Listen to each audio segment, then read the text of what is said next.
Welcome to the ReaderHouse Author Roundtable, where authors from all walks of life come together to discuss the trials, tribulations, and triumphs of publishing their books. I'm your host, Corey Graham. Join us here every Friday night at 8 p.m. or listen anytime via podcast at Spotify, Apple Podcasts, Stitcher, TuneIn, and PodServe, to name just a few. The Author Roundtable is sponsored by ReaderHouse Online Bookstore, where the independent new authors come first. Joining me right now here at the ReaderHouse Author Roundtable is author Cindy DeWinter. Cindy, welcome. Thanks for being here tonight. Thanks for having me. Cindy, you have a new book out. It's titled, Dear God, Are You There? Can you tell me all about it? Well, the book is, I use my granddaughters, Letty and Nora, in the book, and it's basically they are questioning the existence of God, and they're looking to their moms to help them understand. What sorts of readers do you think this would be best for? Probably, my target is generally the ages between 5 and 10, but honestly, it can be anyone. I mean, any age if you're, questioning God's existence and are looking for some answers. So how'd this all come about? Where'd you get the idea to start this? Well, I've been wanting to write a kid's book for years. Just wasn't exactly sure, how I wanted to go about it. I played around with different ideas. I was really looking at writing, stories about, sharing and bullying and things like that. And I actually met someone odd enough to say that he said the Holy Spirit spoke to him, and he said that the Holy Spirit had spoken to him about me, and he said that God wanted me to write this book. I still him and hawed for a couple of years on it, thinking, I don't know about this. And finally, my granddaughters were born, and I sat down and was like, well, maybe I want to use a story with them in it. And then one day I just sat down at the computer, and I'm like, okay, God, if this is what you want me to do, then you need to give me the words. And out came the book. So this is your first published work then? Yes, it is. So being your first one, was this a long journey that you were on overall, the writing and publishing and everything? Yeah, it was a lot more than I thought it was going to be as far as, I'm just thinking I'm writing the book and that's it. But it was more, you're getting into it and you're having to design all the pages, the illustrations, and going through all of those and the colors and how you want exactly everybody and all this back and forth process of, proving things. And it took longer than I actually thought it would. And it was, it was exciting to do too.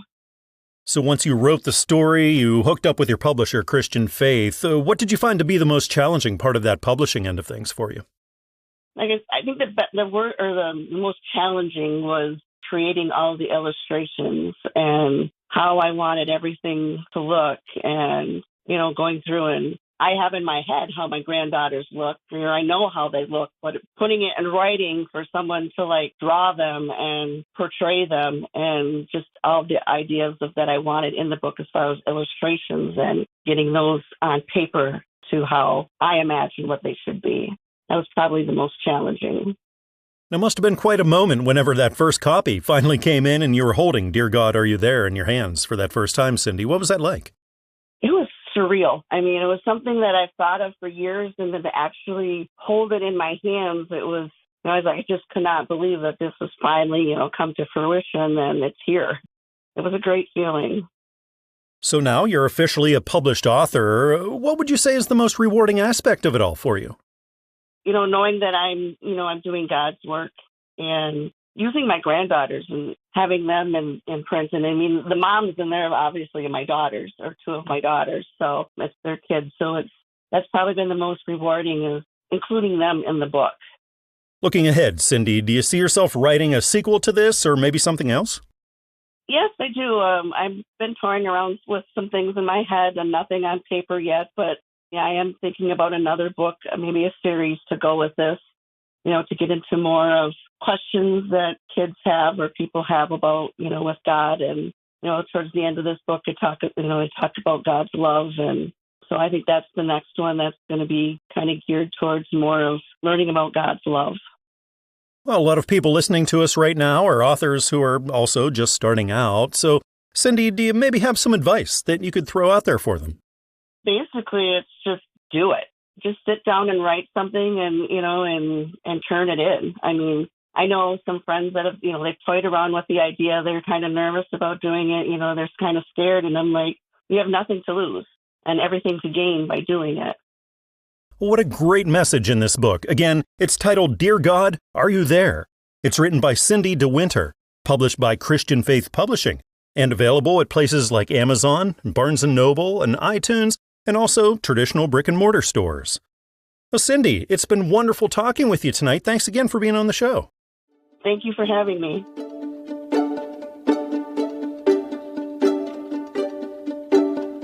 Pastor Carlos Sepulveda-Gonzalez has written an inspiring autobiographical testament to God's transformative power.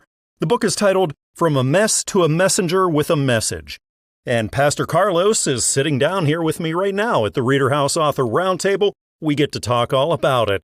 Pastor Carlos, thanks so much for joining me. Amen. It's a good pleasure to meet you over the phone, but it's a great time. Absolutely. I'm excited to learn all about From a Mess to a Messenger with a Message. So, Pastor Carlos, can you tell me what readers can find here? The message is really a sincere message of my whole life. And what it entails is, the hardships that we sometimes encounter in life and everything else. But through it all, many times, even though we go through these struggles and misfortunes or, regrets, finally, when we find divine intervention comes in our way, all these hardships, they finally come to a conclusion, because God brings you through all these things. That's why I serve him. Pastor, what sorts of readers do you think this would connect with the best? I believe that it's going to reach lots of different people. I did not write this book for anybody in particular or any kind of a life. This book is basically for all people. So how did this come about? What gave you the inspiration to start this? It was a long story. My book has taken me approximately now 79 years to write it. Well, that's my age. But it has taken me a long time, And my inspiration has been what God has put in my heart, After seeing my life go through so many different things that are in the book, I have to let others know that there is a way out of our problems, our tensions, and our misfortunes, That was my inspiration, really. So have you done this kind of thing before, or is this all kind of new ground for you?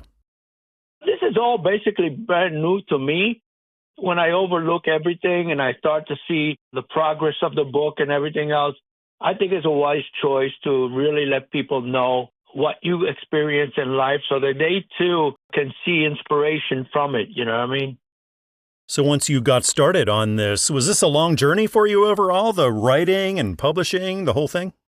It was. It took me approximately, like I said, not 79 years. It took me 3.5 years, almost 4 years to write this whole book. Ever since my sweetheart wife passed away from COVID, I decided to leave a legend behind, to others, My wife and I, we were married for approximately 55 years, And I'm no spring chicken. I'm now 79 years old, but here I am being led by God to do these things, to reach others, That's where I'm at. And it took me a long time, but, it's worth it. So once you had this written and you started working with your publisher, Christian Faith, what would you say was the most challenging part of that publishing process for you? The waiting, but no, it did go smoothly. I think that you have to be, a little bit patient with a lot of things because there's a linearity to everything. You have to follow the procedures and everything else. But I didn't think it was very hard. I think it was very, very simple. And so now that you are published, what would you say is the most rewarding aspect of this all for you? Like I said, reaching others and letting them know that, life can have a lot of strong points in living it out, but it can also have some good times and everything else. And we have to learn how to do the good with the bad and make sure that, we trust God. That's the main thing. You know what I mean? So looking ahead, do you think you have some more books in you? Do you think you'll be writing and publishing more down the road? Yes, I have another one in progress. I'm writing it. I've got close to 25 or 30 pages already, you know what I mean? And it's going to be a very exciting book because of what I went through recently. And that was my house that burned down, but it's going to change. It's changing, you know what I mean? Again, It's titled From a Mess to a Messenger with a Message. It's written by Pastor Carlos Sepulveda-Gonzalez and published by Christian Faith Publishing. So find it at places like Amazon, Barnes & Noble, iTunes, and traditional brick-and-mortar stores. Pastor Carlos, thank you so much for coming on the show and telling me all about this book. It was really nice talking with you. Thank you very much, and I appreciate it, okay?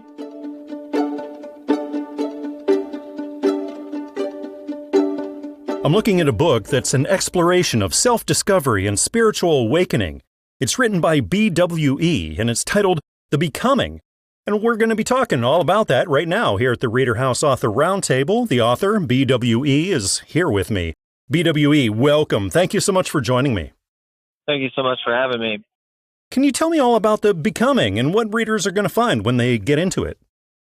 Well, I wrote the book for people that grew up like I did, no parents or parents that aren't around that feel that they are stuck in the environments they're in and need a resource to help change their mindset so they can change their environment and make it out like I did. How did this all come about? Where'd you get the idea to start on it? About 5-6 years ago, I couldn't sleep one night, and then something compelled me to write, and the prologue that's in the book is exactly as I wrote it at 1 a.m, 6 years ago. And after I was done writing it, I passed out on the kitchen table, woke up drooling the next morning, and I was like, I don't know what I'm going to do with this yet. And I saved it. And then after COVID-19 happened, I was furloughed, went back home and faced some demons and some things I ran away from as a kid. And then God gave me the opportunity to come back to where I was currently at. And when I came back, I told myself I was going to write a book. So I started writing a book and using my accounts and testimony as the blueprint for a lot of other people out there that I know have been through what I've been through or worse. So when it comes to writing and publishing, is this all new to you, or do you have some experience in it?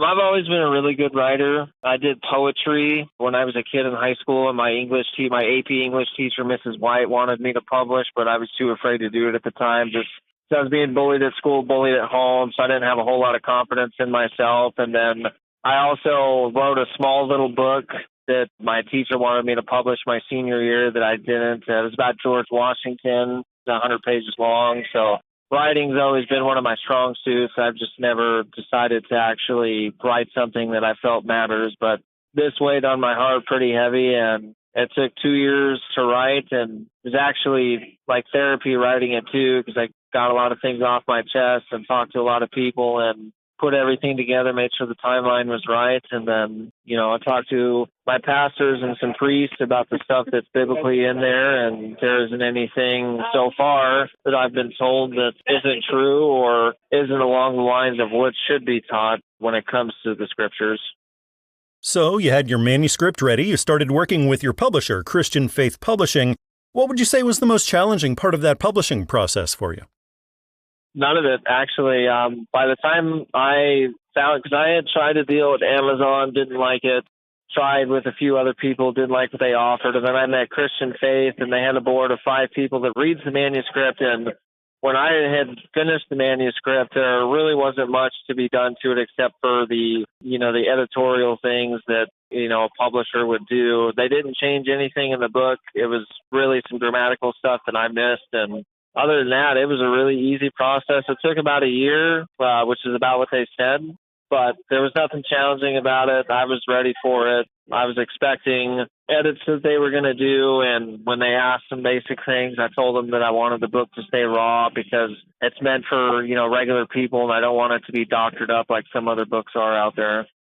I could only imagine what was going through your head whenever the first copy came in and you were holding The Becoming in your hands for the first time. What was that like for you?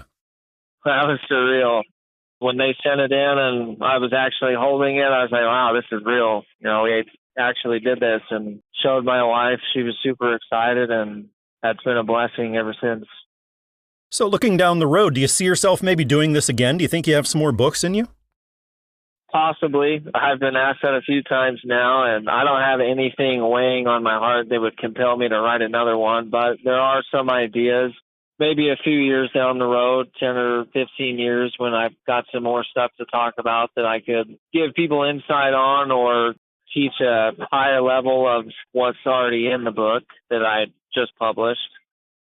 Again, this is titled The Becoming. It's written by B.W.E, published by Christian Faith Publishing, and available pretty much everywhere, like Amazon, Barnes & Noble, iTunes, and traditional brick-and-mortar stores. B.W.E, thank you so much for coming on the show and telling me all about The Becoming. It's been really great talking with you. Thank you for having me on the show, and I very much appreciate the interview.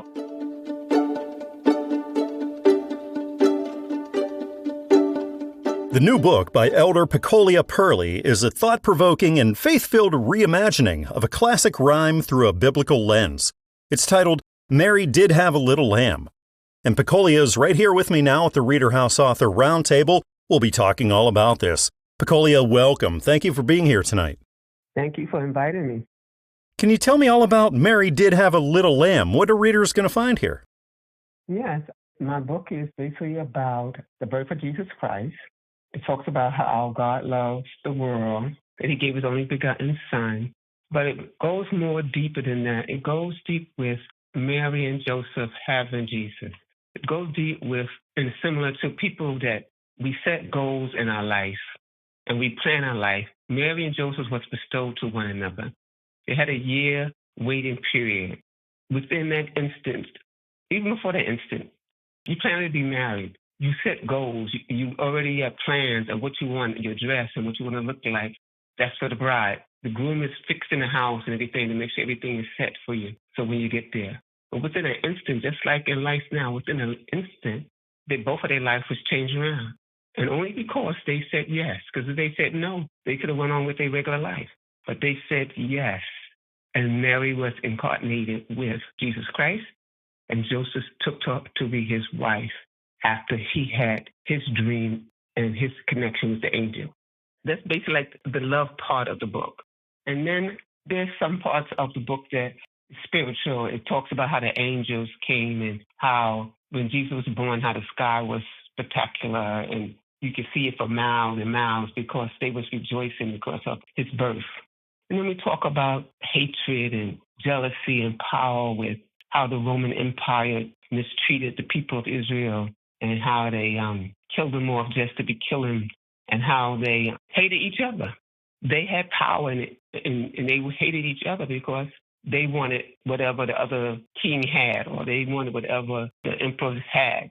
So if they wanted and they couldn't get it, they killed that king or they despised someone. Herod killed his own children to make sure that they would take over his throne.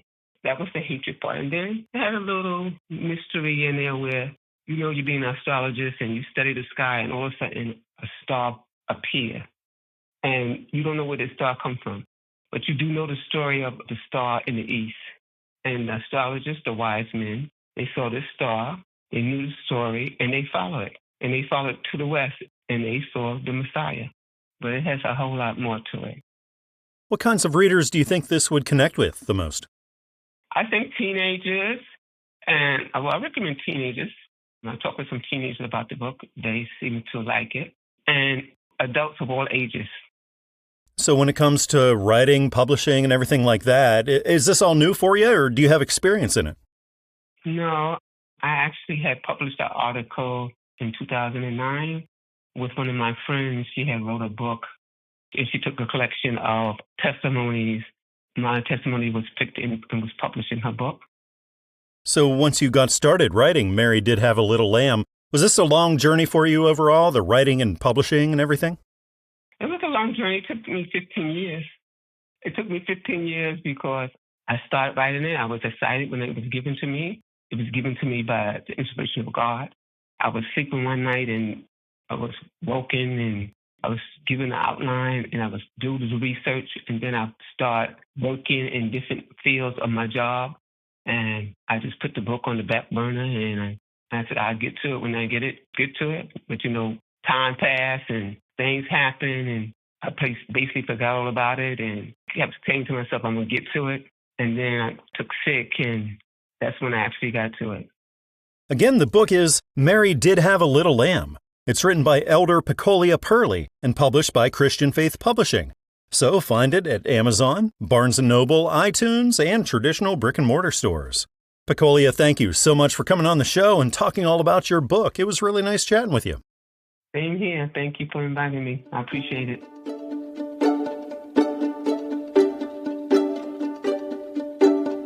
The new book by Elisha Cathey is an action-packed fantasy adventure of identity, survival, and destiny. It's titled Half-Breed, Son of Tamaran, Book 1. And the author, Elisha, is right here with me now, and that's what we're talking about. Elisha, welcome. Thank you for joining me. Yes, hello. How are you? I'm great. I can't wait to find out all about Half-Breed, Son of Tamaran. Can you tell me all about this? This book was a passion project from the very beginning. It started in the year April 2020, simply inspired from music by itself. I was bored, had nothing to do, and locked into the pandemic. From there on out, I just kept on going. Eventually, I didn't stop, and before I knew it, I had 3 books in my hands. What kinds of readers do you think this would connect with the best? Well, if anywhere found, I would say younger audiences would say 16 and up will be a more appropriate margin. So how did this all come about? Where'd you get the idea to start on this? As I say, it came from music. It hit me. And I don't really understand how to describe the situation, but just imagine having 10 books shoved in your head once and having an undying desire to make them. So that's about how it went.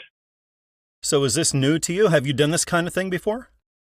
No, I was a kid who grew up hating books. I never really cared much for reading to begin with, but eventually I guess things can change, and I guess this would be my first time actually writing. So once you got started on it, was this a long process overall, the writing and publishing and everything?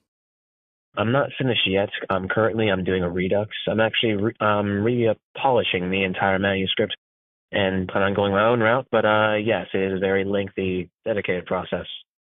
When it was finally a real thing for you, you were holding the first copy in your hands. What was that like for you?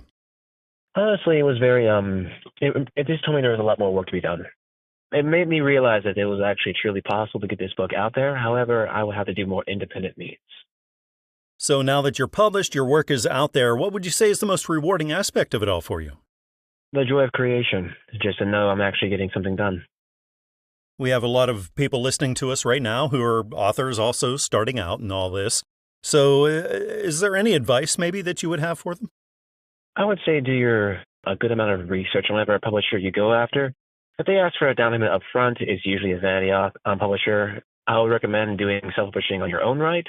And also, if you decide to go with a traditional publisher, with say Penguin Publishing House, you will be obligated to sell some of the rights to your IP. I recommend you keep all of it and go your own route. So this is book 1 of the series. I assume there are more planned out. Do you have a certain number, or are you just kind of writing and seeing where it goes? In totality, I've already had it planned out. It will be 10 books for the main series, around 9 for the prequels, and 1 book finishing up the entire thing. So when you think about your inspiration, the kind of things that really draw you in, who or what inspires you? Well, I would say I always loved compelling stories and narratives, ones that really made you think about, I guess, how you would act in the same situation. It's always fun food for thought. But through and through, I would say I really don't have. That's kind of a lie, though. Who would I say? It's really hard to pin down. It's a conglomerate of things. I would say just pure imagination, music, and I guess certain Japanese animations. But then again, Western stuff has come. There's more independent storyboard animations, but more fleshed out, more professional. I've talked with so many authors here over the years, and they all tend to be big readers, and I get that sense from you that you love to read as well. Surprisingly, actually, I've actually picked up more of the habit of reading more often. But I would say most of my inspiration has come from visual media, which is indicative of this generation, for better or for worse. Through and through, I would say previous ones that really left the impact on me would be the Percy Jackson series, Lord of the Rings, The Hobbit. I never got into Harry Potter. It was a bit too popular for me, but The Ranger's Apprentice was also a good one for me. So it just depends on the genre. I'm more sort of a thriller, story-based, character-focused kind of story. Well, it sounds really exciting. Again, the book is titled Half-Breed, Son of Tamaran, Book 1. This is written by Elisha Cathey and published by Christian Faith Publishing. So head over to Amazon or Barnes & Noble or iTunes or traditional brick-and-mortar stores. You'll be able to pick this up. Elisha, thank you so much for joining me today. It was so nice to talk with you. You too. Thank you.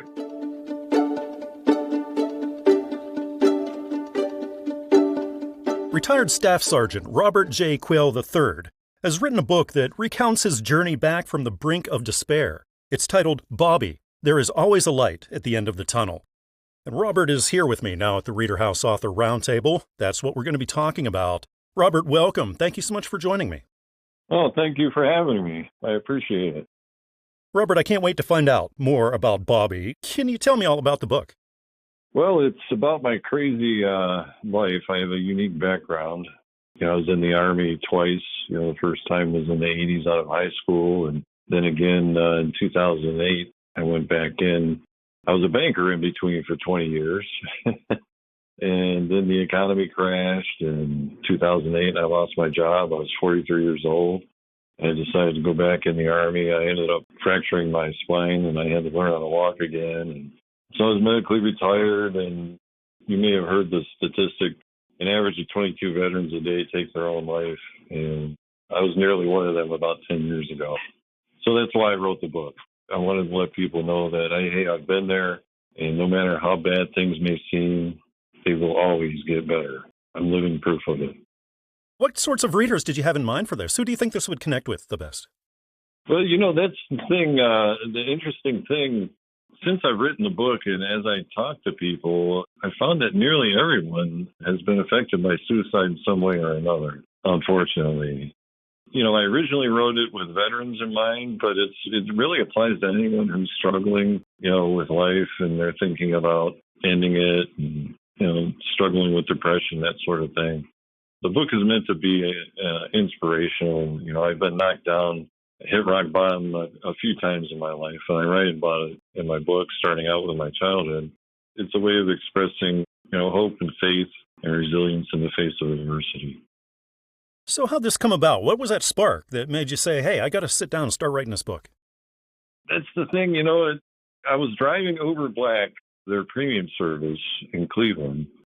I did it because I wanted to get a new Cadillac, and I needed to bring in extra money. And I ended up paying the car off in 2 years. But during that time, I had about 5,000 trips under my belt. And the most common comment that I received from passengers was, you should write a book or some form of that. And I kept thinking, about what? I'm just a retired veteran who got hurt, while he served, just like thousands of others. And I'm nobody special, really. But then I remembered how I almost ended it a little over 10 years ago. And I'm so glad that I didn't, because if you compare my life today to what it was 10 years ago, it's been completely upgraded in every way you can possibly imagine, from my car to my house and my bank account and everything. Yeah, that's the light at the end of the tunnel. And you just have to fight through it. So once you had your manuscript ready, you started working with Covenant Books, your publisher. Robert, what would you say was the most challenging part about that publishing process for you? It really wasn't anything challenging per se, other than waiting for everything to get done. It took a lot longer than I anticipated it would, but that wasn't them. It was me. My expectations were off kilter because I've never written a book before, so I had no idea how long it should take. Other than that, no, Covenant Books was very easy to work with, and I'm happy with the result. There was a lot of possibilities that are coming from it. Maybe even a movie down the road, who knows? And there's nothing like seeing that finished product, so whenever the first copy of B.W.E. came in and it was a real thing, it was in your hands for that first time, Robert, what was that moment like for you? I actually had that recorded because I knew it was a monumental point in my life. I posted the video on TikTok, actually, and YouTube, but I cried. It was a long time coming. And it's still mostly, the happy ending in that book is mostly unwritten. So who knows, maybe there'll be a part 2. Well, what an important book. Again, it's titled B.W.E, There Is Always a Light at the End of the Tunnel. This is written by retired Staff Sergeant Robert J. Quayle III, and it's published by Covenant Books. Pick it up at Amazon or Barnes & Noble or iTunes, or even right down the street at your local bookshop. Robert, it has been fantastic talking with you and learning about B.W.E. and about your story. Thanks again for being on the show. Oh, thank you very much. I appreciate it.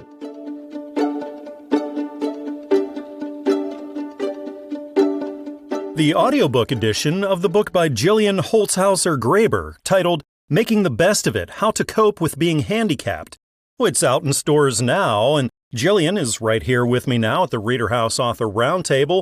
We get to talk all about it. Gillian, welcome to the show. Thank you so much for joining me tonight. Thank you. It's a pleasure to be with you. Gillian, what would you say that readers and audiobook listeners are in store for here once they get into making the best of it? Well, I think the most important thing is that this book helps people to take a realistic look at challenges faced by folks with disabilities as well as folks who may not have as prominent a disability, and encourages them to look realistically at the situation, but at the same time to take a positive approach. Dr. Norman Vincent Peale, who wrote the foreword for the book, said, and I think this is so special, making the best of it is the power of positive thinking from a handicapped person's perspective. And that captures, Corey, the essence of being realistic, facing challenges, but doing so with a positive approach to life and to the person's situation. Well, definitely, this is a book for those who are disabled, but I could also imagine that there's a wider readership for this. There is indeed. It's kind of like the pebble in the pond theory, Corey. It's like the person with a disability, then the family members, caregivers, etc. Then even broader is the communities in which folks live and work, and then our states and our nation as a whole, and how we approach folks facing challenges, recognizing their abilities and strengths, as well as the disability they may be facing. So how did this all come about, Gillian? What gave you the inspiration to write this? Well, I myself have been legally blind since I was 5 months old, and I don't mind telling you, I just turned 70 last month, and so I have faced the physical, mental, emotional, and spiritual challenges of having a disability. It's not just reading about it or hearing it from someone else, but I actually live it every day, and I'm aware of the problems and challenges, as well as the many ways in which folks with disabilities can be a blessing to their family, friends, and communities. And I felt that this was a message, as Dr. Peale indicated, that is timeless and that needs to be shared with those not only facing or caring for people with disabilities, but the communities at large, to know that individuals with challenges have so much to give. And, you know, Corey, they want to give. It's not just to be a receiver of medical care and therapies and so on, but to allow those folks to give to others inspiration and guidance and care. This is how we make our communities and our world stronger. Oh, what a wonderful positive message in this book. Again, it's titled Making the Best of It, How to Cope with Being Handicapped. It's written by Gillian Holzhauser-Graber and published by the Audiobook Network. So head on over to places you usually get your audiobooks and you'll be able to find it, like Audible, iTunes, and Amazon. Well, Gillian, it's been so nice talking with you tonight and learning all about making the best of it. Thank you so much for talking with me tonight. Happy to be with you. Thank you.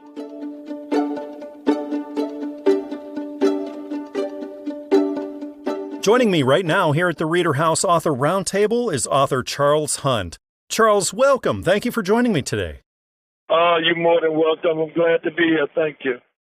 Charles, you have a new book out. It's titled The Keys to Unlocking the Power of God. Can you tell me all about this? What are readers going to find here? The keys to unlocking the power of God give every reader, every believer, every Christian, every follower of Christ the truth that God has not withheld this power. Most of us just don't believe, or we doubt, we have unbelief, or we live in willful sin. And as long as we do those things, we can't never access his power. Charles, what sorts of readers do you think this would connect with the most? This is really best for any kind of reader, because even if you're not a believer or a Christian, it'll allow you to know the truth about God and his word and come into fellowship with him, where you'll be able to just have that kind of relationship, that you'll live a life of holiness and righteousness. Because, see, we don't have no holiness or righteousness of our own. Everything we have is from Jesus Christ. And so when people read this book, they are able to actually unlock the power of God, because they're living in what they call, even though the book is 7 chapters, each chapter is a key. Even though there's only one key, each chapter itself is a key that reveals the truth of God's word. Like for, chapter 1, we have sacrifice. So we know that we have to die before we can live. And the greatest sacrifice we can give is ourselves, as Romans 12:1 and 2 says, present your bodies a living sacrifice. As long as you still live in your life, God can't never live his life inside of you. And you have chapter 2, resurrection. Well, we know a new creature has to be born, and that creature has to have Christ. He has to have the mind of Christ. He has to have the ability to walk like Christ. And he can't do those things until he's resurrected to a new life, which brings us into chapter 3, sanctification. Well, when you're sanctified through God, you set your life apart, not to live for the world anymore, but to live for Christ. And then you go into chapter 4, which is faith. Without faith, we can't please God. So if you don't believe God is who he say he is, how can you ever come to God if you don't believe that he's true, that he's everything he say he is? And chapter 5 is obedience. God says, if you love me, you'll keep my commandment. The only way we can ever show God that we truly love him is to be obedient to his commands. Chapter 6 is love. God don't want us to love people that love us. He wants us to love everybody, even the ones that can't stand us, our enemies, those that's talking about us. And that brings us into the last chapter, 7, the cross. Everything we do must be in the name of Jesus, because everything he did was at the cross. 7 chapters, but one key unlocks the power of God.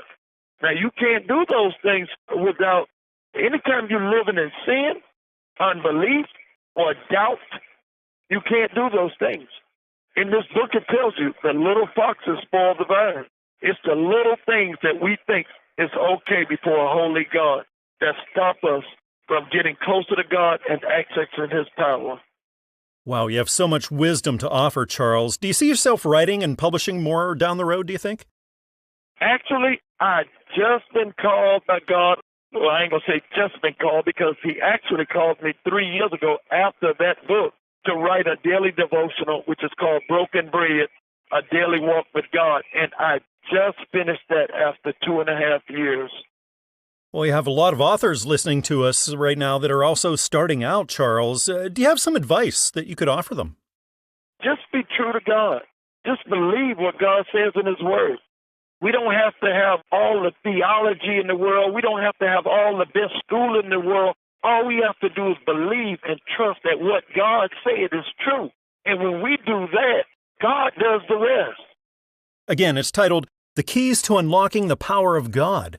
It's written by Charles Hunt and published by Newman Springs Publishing. So head on over to Amazon, Barnes & Noble, iTunes, or traditional brick-and-mortar stores, and you'll be able to pick this up. Well, Charles, thank you so much for coming on the show and talking to me about your book today. It was really great talking with you. Oh, you're more than welcome, Corey, and thank you, and you have a blessed day, and I'll keep you and Newman Springs in my prayers and all those that's about to purchase a copy of this book. God bless y'all, and I love y'all.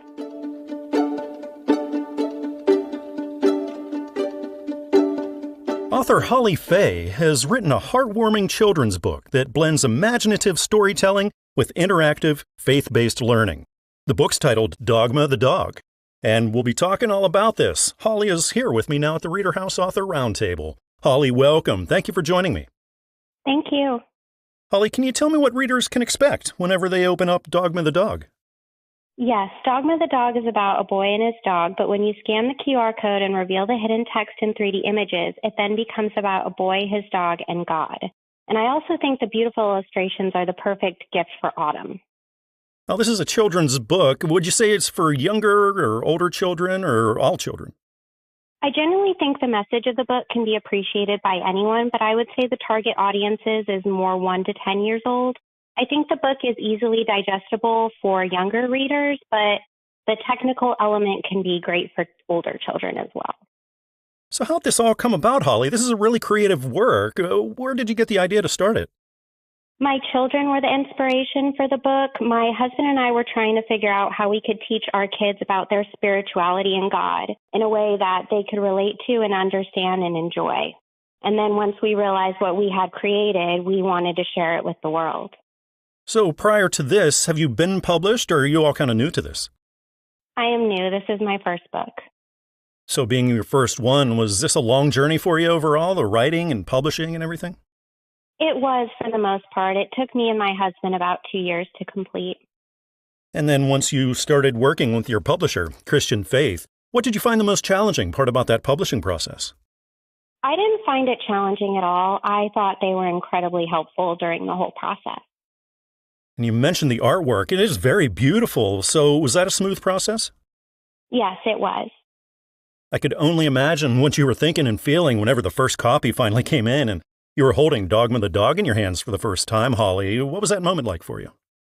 It felt amazing. I felt a great sense of pride, and especially when I see my kids' eyes light up knowing that it's one of their favorite books that I get to read to them every night is priceless. So now you're a published author. What would you say is the most rewarding aspect of it all for you?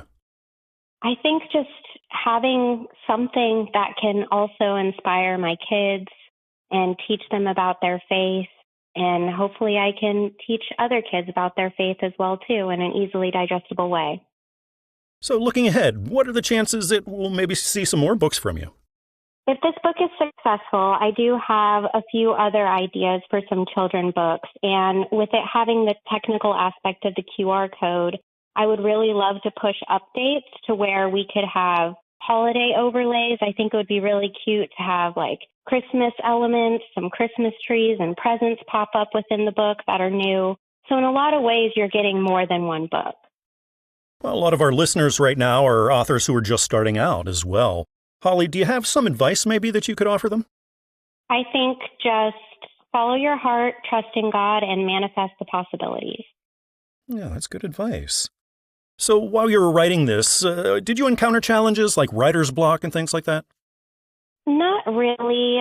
I think the hardest part was for my husband because he did the 3D modeling. So he, had to do a large portion of the book. And did you find yourself writing as part maybe of a routine, like early in the morning, late at night, or were you just writing as you could find that time? Early in the morning for me, especially as a mom, getting up before the kids were up, taking that time to myself to do something for them that I also enjoy. And I'm more of a morning person myself, so that's where I get most of my inspiration. So I think just whatever works for that person's time frame. Well, I've talked with a lot of authors here over the years, and one thing I've noticed is how many of them also love to read. So, Holly, would you call yourself an avid reader? I am, yes. I do have books that I enjoy as well, but currently it's strictly children's books to my children every night. But I'm not complaining. It's a beautiful moment that I get to share with them. Well, what a wonderful book. Again, this is titled Dogma the Dog. It's written by Holly Fay, published by Christian Faith Publishing, and available pretty much everywhere. Amazon, Barnes & Noble, iTunes, and also traditional brick-and-mortar stores. Holly, thank you again for coming on the show and telling me all about Dogma the Dog. It was great talking with you. Thank you so much. I really appreciate it.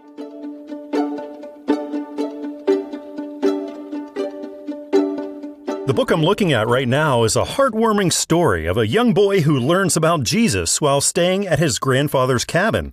It's titled Cabin by the Mountain.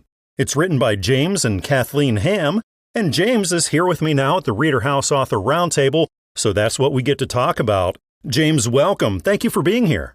Thank you for having me. I'm excited to be here. I'm excited to learn about Cabin by the Mountain, James. Can you tell me all about it? Yes, so it's a story about, like you said, a young child that goes to their grandfather's house, which happens to also be a farm. And at night, the magical things happen when the animals come in and they start telling stories by the fire. And the stories are guided towards stories from the Bible. James, what sorts of readers do you think this would connect with the most? It's definitely going to connect with younger children. So if you're a parent who is wanting a good book that connects to family and to the Bible, this is definitely a book that does that. But it will connect for anyone who just loves to learn more about Jesus. So how did this come about, James? What gave you the inspiration to start writing it?